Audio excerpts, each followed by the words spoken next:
Welcome back. We are joined today by Colonel Douglas Macgregor, a decorated combat veteran, an author, and a former advisor to the U.S. Secretary of Defense.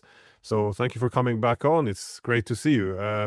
I I want to talk to you about this recent interview by President Putin. That is, he outlined what appears to be now expanded objectives, we can call it. That is, he called for taking all of Novorossiya under Russian control, which would then include everything up to Odessa.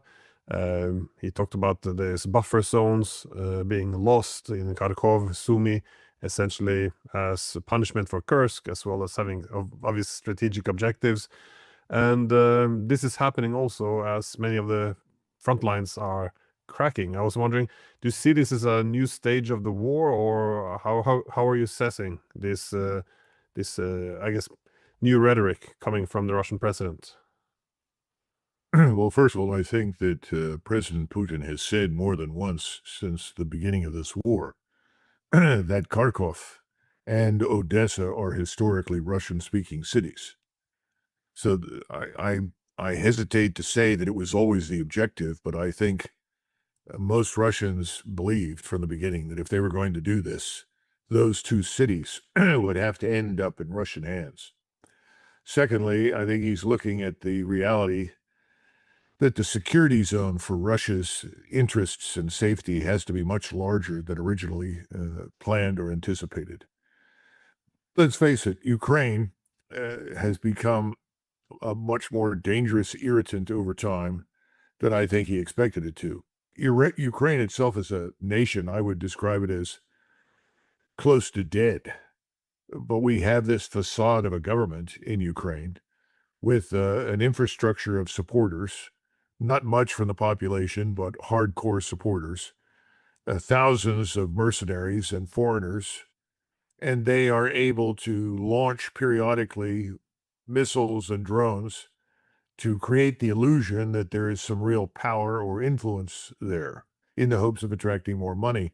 And I think you know that Zelensky wants $90 billion from Donald Trump, and Trump actually sat with him and talked to him, to my surprise. And to my horror, I'm told he's considering it. I hope not, but anything is possible these days. So I think that's a signal that there are plans afoot now, military plans, to make those things a reality. I don't think the Sumy exercise is necessarily a punishment.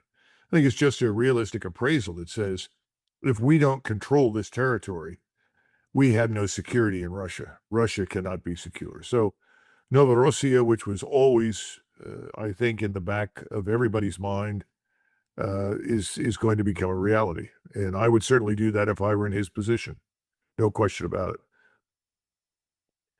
Well, he also said that the objective of NATO in this war was the strategic defeat of Russia. Indeed, only 2-3 days ago, Mike Pompeo even tweeted this, that that's the only acceptable outcome, that the strategic defeat of Russia.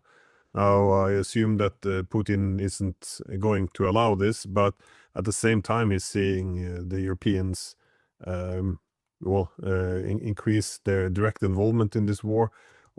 How do you see him managing this, though? Do you think, as many argue, that he might decide that it's necessary to strike a European country, or do you think he will only look to essentially defeat Ukraine? I think he's been asked privately, inside his inner circle, Mr. President, how bad must it get before we strike back? Now, we've watched the strikes periodically reach the outskirts of Moscow, St. Petersburg, Rostov, and so forth. They've hit some refineries, they struck a missile manufacturing facility, but they've also killed Russian civilians and destroyed Russian civilian infrastructure. I don't want to say that he's decided that he's had enough, but I think he is at the point now where he recognizes this can no longer be not necessarily ignored, but taken in stride. In other words, it's time for some form of action. So that's number one. Number two, militarily, he is in a position to do any number of different things. He can take Odessa very suddenly and very quickly. He has the forces on hand, concentrated to do it. He'll have to do some more work with regard to the destruction of some of the drone assembly points, where the materials come in from Europe, and the drones and the missiles are then assembled as components of a larger system and then launched at him or launched at Russia. He'll have to target those and administer some serious destruction, but that's not difficult to do. I don't think he has an inexhaustible quantity of Oreshniks, but he's got a lot. There's no question about it. He's had plenty of time to build up that surplus. So that much would happen. Odessa has to fall. Once Ukraine is landlocked and he is in a position to reach out to the Russian population in Moldova, which I'm sure he will, then the question is, what are the Europeans really going to do? And the truth is, they're not capable of doing much. You and I know that. But the Russians have been told otherwise. Now, what do I mean? From the very beginning, when you saw these fools in Ukraine run around with Nazi symbols on their uniforms, that was a red flag for the Russians. And that was something that anybody in Russia could point to as evidence for something that was wrong and had to be destroyed. Now it's gotten worse. And I would argue it's worse because you have European leaders like this man, Merz, who makes extremely dangerous, incautious remarks, along with his defense minister, von der Leyen, and others, about how Germany is going to build up into some giant military power with the obvious purpose of threatening Russia. You have similar statements coming out of other European countries and leaders. I don't know what the new Starmer Light will be like. I'm sure we'll get another version of Starmer, only less impressive, if that's possible. Macron is still with us. These people are all saying ridiculous things about Europe's potential to defeat and destroy Russia. If you're sitting in Russia and you're listening to this, and this material is, this material is being transmitted through the Russian media to the Russian people. It's not being censored. It's not being modified. It's being transmitted. What does the average Russian conclude? It's 1941 again. Here we go again, another European invasion of Russia. Now, you and I know that's absurd. You could take the entire British army, French army, whatever it passes for a German army. Throw in the Danes, the Norwegians. What are they going to do? Where are they going to go? They couldn't even defend the Baltic littoral. They couldn't defend Western Ukraine. Who are we kidding? So what are you talking about? It's nonsense, but it's dangerous, and it's eliciting a very dangerous response from Russia. People don't seem to understand it. President Putin doesn't have to create a boogeyman for the Russians to fear. We've done that for him, and we continue to do it. So it's very easy for him to announce new measures, expansion of reserves. They've already got a Russian army today that's well over 1 million. It's brilliantly organized, well-equipped, well-trained. I think it's well-led. I think many of the weak links in the chain of the officer corps and the senior ranks have been eliminated.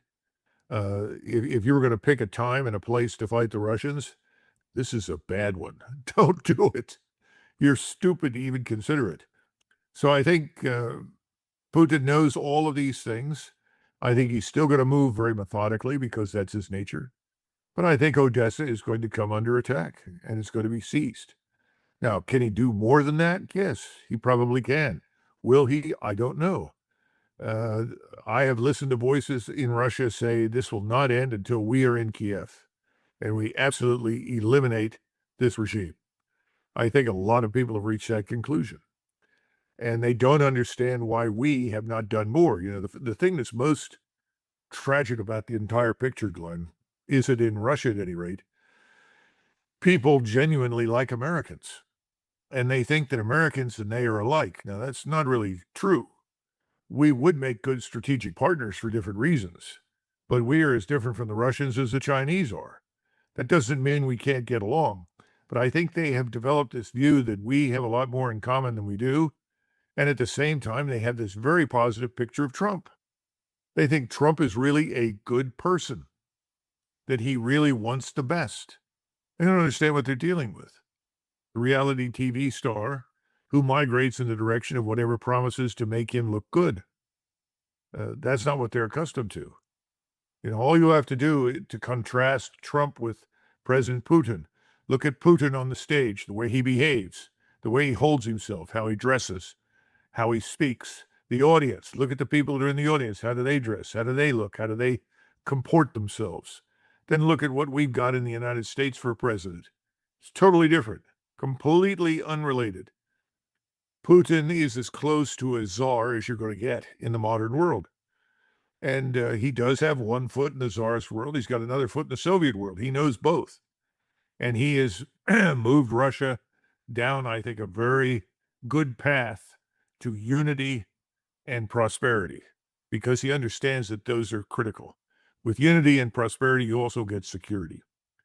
No one in the United States thinks like that. Trump doesn't even consider those things. But for better or worse, they think we're friends.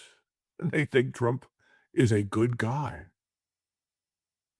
Well, Trump, he did, well, it seemed like he was going for a diplomatic path. It seemed that he thought it was better for the US to get along with Russia and essentially, well, bring them over to our side of the ledger. But since those days, he now appears to have embraced his inner Biden. That is, he's made this his war as well. I mean, part of this is also linked up, I think, with this new narrative which is just coming out of every media outlet across the West now, which is that Ukraine is winning again. What do you think? What do you think the calculations by Trump is? I mean, you mentioned he might start sending billions in aid again to Ukraine. So, what is the strategy here? Will the U.S.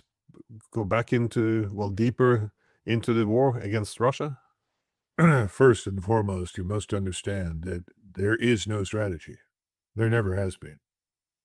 We had something resembling a strategy as a result of George Kennan, his Mr. X article, and what then subsequently became a containment.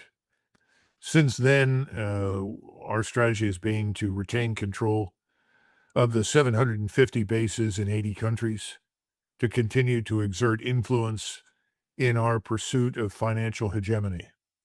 And see, what underpins financial hegemony in the American mind has been military hegemony. So the American thinks, well, if I spend $1 trillion on defense, I get all these benefits, including financial hegemony around the world. It's all nonsense, but that's the way people think. Americans think of defense as you go to the supermarket, you buy something off the shelf, a loaf of bread, butter, or, a roast beef, whatever it is. And that's defense. Well, we buy this, we've got defense.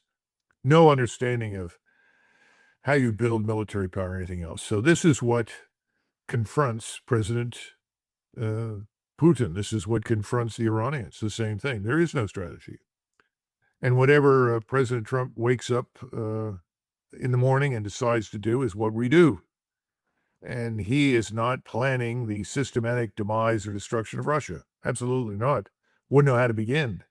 So what's he trying to do? Well, he's trying to do whatever he thinks is going to benefit him and his presidency. And a little down the line, well, it may be helpful to America. How he defines that is beyond me. I have no idea. I see no benefit to us from involvement in Ukraine in any way. I see no benefit to us strategically from attacking Iran. So, somebody says, well, what are those benefits? I haven't got an answer because it sounds stupid to me. But the problem is that's where we are. That's all that you've got at this point. So I understand that there was supposedly a recent meeting involving President Trump and his inner circle and the chairman of the Joint Chiefs and maybe some other military leaders to talk about what do we do if we resume bombing with the goal of, quote unquote, finishing the job. That's about as crazy as here's $90 billion, now go win your war in Ukraine. It's absurd. We know that everything that goes to Ukraine, about 50% of it, just disappears into corruption, the black hole of corruption. And what happens to the rest of it? Well, a lot of it is sold off. I mean, the Ukrainians have been furnishing Colombia and Venezuela and Mexico cartels with all sorts of interesting equipment and capabilities that were given to them by Europeans and by us. You would think President Trump is aware of that. I don't know if anybody ever tells him that. I don't know if he were told that he'd believe it. Who knows? But there is no strategic framework. There is no end state. It's all about how do we stay on top? In other words, how do we remain the world's financial hegemon and military hegemon? Well, we've just discovered that we are not the world's military hegemon. We've been defeated unambiguously. Instead of recognizing that and saying, oh, it's time to step back and reconsider what we're doing, he's talking about doubling down again. It's worse than insane. So when you see all these globalists that come out of the woodwork, I listened to Neil Ferguson the other day. Oh, Ukraine is now in a position where it could strike back and win. I don't know of anyone who is sane, who has visited Ukraine, who thinks Ukraine has a snowball's chance in hell of winning a war against Russia. What is much more likely now is that that Putin finally says, that's enough, no more. And remember, he's in a tough position. When I speak about Russia, I've always had people say, well, Macgregor, sure, you say this, the Russians could do this. You say the Russians are doing that. Well, if they can do all those things, why haven't they already won? Why haven't they crossed the river? Why haven't they entered Kiev? Why haven't they just marched west? In other words, nobody believes you until it's done. The burden of proof is on Russia right now to prove that it can do what it can. There's no thinking that says, listen, let's sit down. Let's bring this to an end quickly. This has gone on long enough. This is not in the interest of Europe, not in the interest of Ukraine, certainly not in the interest of Russia or the United States. So how do we end this? That should be the question. No one is talking like that. That's the tragedy. Well, I think most of the public, as well as the political class, of course, you have the hawks, but a lot are just trapped, I think, by the narratives. If you argue that, well, we should negotiate a new security architecture for Europe that also accommodates Russian security concerns, and thereby removing Ukraine from the front line of a divided Europe, then the pushback will be, well, that's a pro-Russian thing to do. And instead claiming that, Ukraine is winning in a war it can't win, which is destroying the country and possibly taking us to direct war with Russia. This is somehow the pro-Ukrainian position. So there's no discourse around it. No one has unpacked the arguments. It's just it's sloganeering, very emotional sloganeering, and doing a lot of harm at the same time. But I agree though that, well, if Putin now decides this is enough, and they decide to escalate in a big way to put an end to this war, what would that escalation look like? Well, I tried to describe it for you. I think first and foremost, they would move to seize Odessa and transform Ukraine into a landlocked country. Ukraine historically, and you know the maps, I don't know if you've ever shown those. Most Europeans that live in the West or live in Central East Europe, they don't understand Eastern Europe either. And so if you look at the maps historically, Ukraine is really not what Ukraine is today. It's a northern portion that reaches across to almost to Kursk. In other words, there's this sort of open area. It's an area, not a nation, in the strict sense of the word. So stripping Odessa from it is inevitable. It was never Ukrainian, never part of Ukraine. It was founded by Tsarist armies that conquered the area and threw out the Mongols and the Tartars and the Turks. So the question now is, what do you do at that point if you're in the West? You're going to try and counterattack? You try to throw the Russians out? Good luck. That's not going to happen. But I think the Russians can do that very, very quickly and very decisive. When I say quickly, the Russians are methodical, so they'll take months to do these things. They could also very rapidly enter Kiev. They could come down from the north, from Belarusia. I'm told they have tens of thousands of troops there, including something between 20 and 30,000 North Koreans that have not been committed to action, along with the force that is now in Sumy and dealing with the three fortress cities in the center. Those are about to fall, which means that you can reorganize and reconcentrate all of these forces in Ukraine and move them wherever you want. So I kind of see three potential moves. One is Odessa, one is across to Kiev, and another is down from Belarusia towards Kiev. That can be done. How they will do it, when they will do it, those are questions I couldn't possibly answer. So you think taking Kiev could be a key objective then? I mean, this is the mother of all Russian cities, they say. Yeah, well, it can't be ruled out. If you're sitting in Moscow right now and you're looking at the mess you got on your hands, and the West, if the West has to deal with a government in exile that sits in Lvov, okay, we don't have a map again, but if you go to Lvov, that area used to be part of Poland, Galician Poland. Then it became part of the Austro-Hungarian Empire, initially Austrian, then Austro-Hungarian. Uh, that's one problem. That's and the good news is that the Poles have recently discovered Ukrainians are back up to their old tricks, and it's gotten ugly between Warsaw and Kiev, and rightly so. I mean, how many times do you have to sit there and watch these Ukrainians celebrate people that murdered 100,000 Poles before you finally wake up and smell the coffee? And from the very beginning, I talked to Russians and they all said the same thing. Why don't they just turn Western Ukraine over to the Poles, let them deal with it? And everybody would laugh, say, because they know if the Ukrainians hate us, they hate the Poles more than they hate us, and it's going to be somebody else's problem. But let's get it off our plates. I think you could probably sit down at a table with all the states that border Russia and Belarusia right